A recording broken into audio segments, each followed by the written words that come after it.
Welcome back to the Artie Lange Show. My first guest is unbelievably talented. You know she is just from the job she has. She's got a tough job. It's a lot of work, but I've heard it's amazing. She's the star of the Motown show on Broadway right now. She plays Diana Ross, which means she's pretty good. Krystal Joy Brown. What's up, Krystal?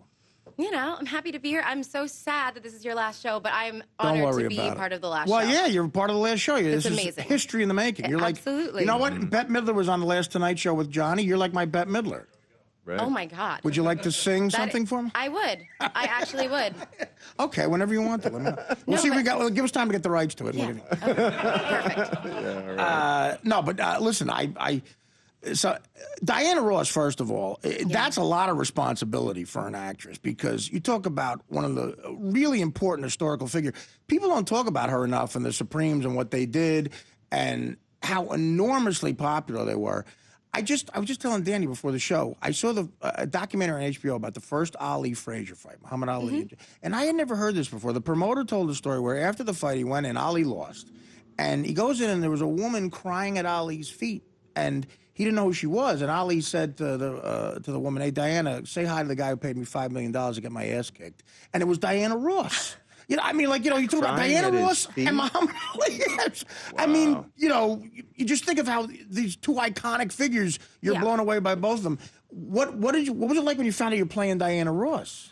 I mean, first of all, the audition process was insane because you have Berry Gordy sitting there. That's crazy. You know, Berry Gordy, that's the creator and starter of Motown. Yeah, it's he wrote the show, right? So it's his kind of his idea of how he kind of created Motown, and it's kind of a flashback. It's a dream, or not really a dream, but it's kind of like a detailed, heartfelt way of how he created Motown and created the first black megastars ever. I mean, the Jackson 5, Diana Ross, Temptations, the Contours, Rick James. I mean, everything. The Commodores, Tina Marie. You forget how much of an impact this record label had on history and definitely on the music industry.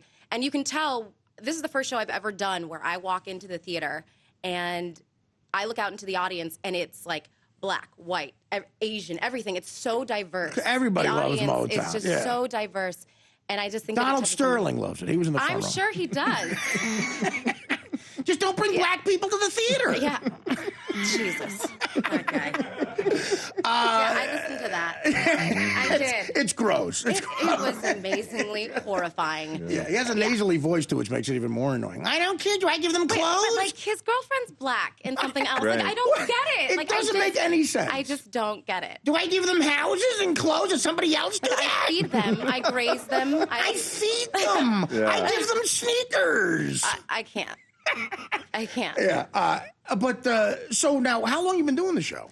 I've just started at the end of January. January 24th was my first show. Right, and so it's been a while already. Yeah, 3 months of it's got to be crazy. 3 months, equals like 120 shows or 100 and something shows. So it goes. Wow. Yeah. Oh my God. So you do 8 shows a week. So you just and like don't 2 on stop. Sunday or 2 on Wednesday? 2 on Wednesday and 2 on Saturday. But we're going to switch our schedule, so we'll have 2 on Saturday and 2 on Sunday, and then we die on Monday. So Monday you're dark. Yes. So now your day off. I always wanted to ask somebody with that kind of Broadway schedule. How much do you cherish Monday? Monday is typically my day to recover from my hangover. Yeah. I am in bed until about 1. Well, NFL guys, John was in the NFL. It's similar, but Mondays were probably just like you just. Yeah. No, what do you feel like? Monday we had to go in and really? lift and run. Wow. Yeah, try to flush the lactic acid out and get treatment for our various injuries. It's a similar Tuesday we had off. Yeah. But Tuesday honestly, you wouldn't move. That would be great. Yeah. Well, it really is a work ethic. Not only you have to be talented, you got to have a work ethic. Well, and also it's, you do a Broadway show, but then you also do other things around it. You do readings for news shows, you do TV shows, you diversify as much as you possibly can, so you don't really have a lot of downtime. Right. How does your workload now compare to like Hair or Rent? Hair was a very interesting show to do because you're on stage for the entire time. The entire ensemble is on stage for the entire show. So it's like 2 hours and 15 minutes. Did you get naked in Hair? Of course I did. How'd I miss that? You're probably fully clothed in Motown. When are you going to do Hair again? Can you do just one more show of hair? I do wear a bathing suit in Motown. I don't know. Oh, well, that's good enough. That's yeah. But it's not like, Right. It's Can you not do one more hair? But it's, you know what? Like, I watched Hair, and it was really disorienting when you see 26 naked bodies. It's like it's odd. You're like looking at boobs and you're like, what? Trying to get all of it. And it's really quick. Yeah. So you had to come and see it a few times if you were good. But sometimes we'd be like, freedom. Right. And then it would be like, flash. Someone has taken a picture. They knew exactly when the nudity was nowadays, coming. exactly. You're all over the internet immediately. So it'd be like, Now, hypothetically, when I get home, turn the lights off. Hypothetically, when I get home tonight and I'm by myself, if I Googled Krystal Joy Brown, there'd probably be some footage of you naked. I don't think so. But a couple of still pictures, maybe. I don't know so. Why in a bathing suit in Motown? What does that say? Because we go to the Bahamas. Oh, you do, of course. Yes. What am I crazy? I mean, yeah. Why do you go to the Bahamas in Motown? We go to Paris. We go to the Bahamas. I see. We do lots of things. I mean, black people falling in love in Paris. Has that ever happened? What movie have you ever seen black people fall in love in Paris? Well, now after Kanye and Jay-Z had that song, I'm sure there's a lot of black people going to Paris. Well, maybe now. Now. Yeah, well.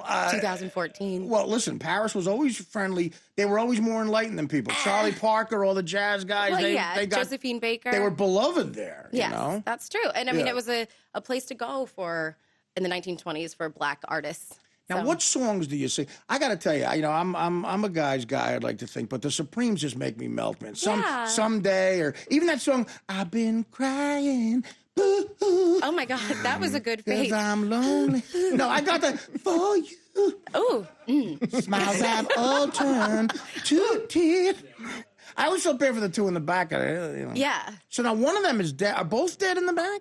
No. One Mary is dead. Is still alive. Mary's still alive. She was hot, Mary. Yeah. Yeah. Well, they all were like sexy in their own way. Yeah. They all had like a sex appeal in their own way. And like Flo was like, just kind of, I don't want to say, she was just the wild card. Now, didn't Diana Ross have a child with Berry Gordy? Didn't She that come out? did. Now, is that covered in the play? No. He just glossed right over that, right? Well, there's certain things that you just kind of can't. There's so many years of history. Right. And their relationship was so amazingly complicated, but so fueled with this crazy intense love. Yeah. And his love for her and her motto was, if you think it, I can do it. And the She guy, would say that to him. Now, you're talking about two geniuses getting together. Now, what songs do you sing in the play? Where Did Our Love Go? Oh, wow. Stop in the Name of Love, of That's course. amazing. Yeah. I Hear a Symphony. Oh, I hear a symphony. Yes. I love that. Some words right there. No, that goes right through you. It's so good. I got to see the show. You do. It's really great. I mean, and then we have all these other acts. I mean, we have Jackie Wilson. We have Smokey Robinson. We have many. Was Marvin Gaye a Motown guy too, right? Yeah, Marvin Gaye. And he's... Now, do they have the scene where his father shoots him in the head? No. They're going over all the controversy. It's a family show. Well, I'm going to go. We got to take a break. I couldn't imagine a more entertaining thing. I got to check this out. Krystal Joy Brown is here, and we'll talk more when we get back. The Artie Lange Show, weeknights on Audience, only on DirecTV.